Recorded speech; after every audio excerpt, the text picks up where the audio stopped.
Hi everyone, this is Angie, and I'm here today to do a quick video on a recent haul that I got from America's Antique Mall. I got some really cool things and didn't actually spend a lot of money to do it, so just wanted to show you guys and give you guys a little peek into kind of the stuff that I'm into, what I keep an eye out for, things like that. So the first thing I got was actually this for my mom. Was her Christmas gift for this, one of her Christmas gifts for this year. And it's a little hedgehog succulent planter. It's absolutely adorable.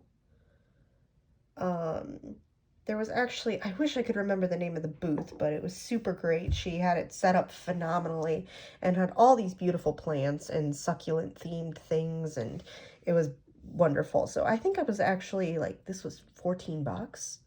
Like, how cute is that for $14? So that was my mom's Christmas gift. So hopefully we'll be posting this video before, or I should say after, she gets this. That way it doesn't spoil the surprise. But she doesn't watch YouTube anyway. So next, I actually have the tiara that I featured in the how to clean the mass market jewelry video. And oh my gosh, look at that sparkle, guys. This is just too beautiful. So as I said, Heather, she and I got matching tiaras, or they look slightly different, but we decided we were each going to get a beauty pageant tiara because why the heck not? And as you can see, I've straightened out the combs as well, so those are repaired. The only thing I really have left to do on this guy is replace the 3 missing stones. And I think the crowns are about like $12. So, I mean, this is perfect for Halloween cosplay, or just if you want to be super fancy, because why the heck not? I might actually wear this for my 30th birthday, so that'll be really fun. Next, I actually found this little bracelet, super adorable. It actually is a box that you can open and put little things into. I love stuff like that. Like, I love poison rings, and all the stones are intact, which is really awesome as well. There doesn't appear to be any sort of maker's mark on the bracelet anywhere. But it has one of those older snap latches, so it has to be probably, I want to say 50s, 60s, something like that. No maker's mark in there, unfortunately, but for only $4. So how cute is that, right? Keep a little love note in there, or poison, depending on what your preference is, I guess. And then, whoops, I'm just dropping things, guys, don't mind me. Next, I actually have this really cool tribal brooch. There was a lady who specifically had a bunch of ethnic looking jewelry. And this was only $5 too. Had to clean it up a little bit around here, but I mean, I am such a fan of big statement jewelry and unique and interesting looking pieces. So that was just a great find. And everything is metal and glass. So a great find, I think, in my opinion. We'll definitely be going back to her booth again. Oh, and also don't mind me, guys. I slightly have a little bit of cold here, but that's fine. And this brooch was actually from the same booth. Like, look at that work. That is beautiful. I don't actually know what stones these are, but this one was $10, and I mean, definitely worth it. But another big statement piece. As you can see, it's pretty much as big as the back of my hand. But I love this, the color, the textures. I had to pick this one up. I love big tribal looking jewelry. And then next, again from that same booth, I actually found a lot of stuff at that lady's booth, and I love it, are these findings, these big charms. As you can see, one of them has a hole drilled into it, but the other one does not. I'm going to do a matching hole and make these into a big pair of funky statement earrings. Love these. I think each of these, yeah, each of these were $5. So pretty great. I mean, you can't get better statement pieces for $10 anywhere. And I just have to basically drill another hole like this one into the other one to get it to match. And then I'll have some really cool earrings. These do need to be cleaned up a little bit as well, but they were in a big bin with other ones. And oh, I could also turn them this way, actually, and there's already a hole drilled in there. So I might just do that, actually. I'll figure it out. I love making jewelry and turning things into something new. Let's see. Speaking of repurposing and vintage and repairing, oh my gosh, guys, how cool. How freaking cool are these? Big, giant clip earrings. I love them, and yes, I'm aware that there is one stone missing. However, I'm going to be able to fix that. There is a inscription on here, but I can't make it out.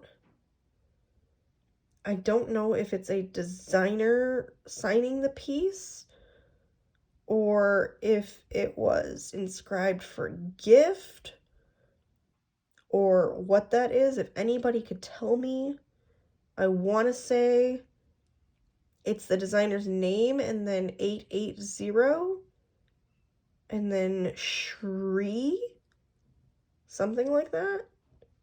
I have no idea, but I just thought these were so freaking cool. Typically, though, I don't like buying clips just because I don't like wearing clips. I think they hurt my ears personally. But because these were so incredible, I might just get them converted to pierced. However, that would damage the inscription, so I do want to find out what that says before I do any sort of thing like that. And I can't tell if these were handmade or if the glue is just getting really old, but there is some discoloration there. But these were, I think, oh, what were they? I still have the tag on here. $10. I mean, considering I maybe have to pay $5 or something to find a similar stone, unless I have some in my stash somewhere, which is entirely possible, and do a little bit of cleaning up. I mean, these are fabulous. I love these. So cool. What else did I get? This was probably the least expensive piece I got. I love this snake. I think it's so cool. A lot of detail work in this medallion. It is a necklace, so it hangs like that. When I looked at it, though, only the necklace stand had a tag on it. They were selling all of their display stuff. I don't know if they were going out of business or they decided not to continue. But the stand was $13 and it was like 70% off. So I think I got this for like $4. There's no maker's mark on the snake anywhere. So I'm guessing it's a found art piece, which I love those as well. And very similar to the kind of work that I do, so I was very excited to get that. And then, what else? Once again, going for the flashy, gaudy, well, gaudy's technically always gets a bad rap. I don't think gaudy is necessarily a bad term, but, oh my gosh, guys, woo, I'm sorry, I'm a klutz. These are phenomenal. Like, look at those. They completely sparkle and shine. There are no stones missing. They are just beautiful. I would totally wear these out like on a normal day because I'm extra bougie like that sometimes. These were only $11. Once again, there's no maker's marks on these, but they look quality. So I'm going to do a little bit more research on these to find out if there is a known designer who did these, but I absolutely I think these were the first things I picked up actually, and I love them. And then next was an absolute find, this vintage brooch. I know a lot of people don't wear brooches anymore, but I absolutely adore them. I actually might do a tutorial on making a brooch board. That's how I store my brooches. But if you look on the back, there is that, I don't know if you can see that, guys, but on the back, it says listener. which is a quality vintage brand. I'm trying to get it to focus in on the, there we go. You can kind of tell. There we go. Yeah, listener. So that was a steal. I think I got that for less than 10 bucks. And all the stones are intact. There's nothing wrong with it whatsoever. But look at that gorgeous craftsmanship. That is beautiful. And that actually reminds me of like Elizabethan jewelry that they would put, like the brooches they would put on the bodices of their dresses. Ugh, gorgeous. I'm such a sucker for vintage jewelry. It's ridiculous. And then there's this piece actually, which Heather convinced me to get. I love the painting detail on the vase. This is another brooch. Oddly enough, with the quality, I would have thought that the artist would have signed this, or the maker would have signed this, and they didn't. And this one was also 10. But I love it. I think it's so cool. It reminds me of like Eastern Asian, like Oriental art. I love it. It's beautiful. I only got a few more things, guys, I promise. There was one lady who was selling, these are obviously not antique, but I love funky rings. I think they're one of my favorite things to wear just because I constantly am using my hands at my different jobs, whether it be bartending or I work at a library full time. So that's one of the first things people notice about me. So I love to have eye-catching jewelry. And these were just funky and fun. And I also love that they're stretch. So I can put them on any hand that I want. But look at that. That is so freaking cool. And same thing with this one. Like, it's just a different and unique shape. I love that. And I think these were each $5 from the same seller. So great find. Love these.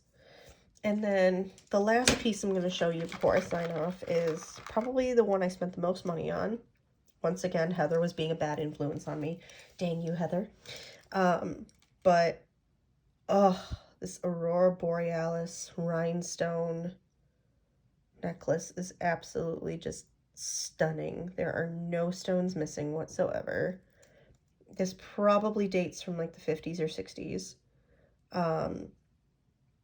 And I actually did not realize, yeah, this was 15 bucks. I did not realize that there was a maker's mark on here until I got it home. And if you can see it, I don't know if you guys can see that. I'm trying to get it in there.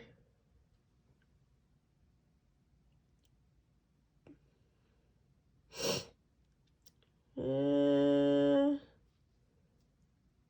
you can't tell, it is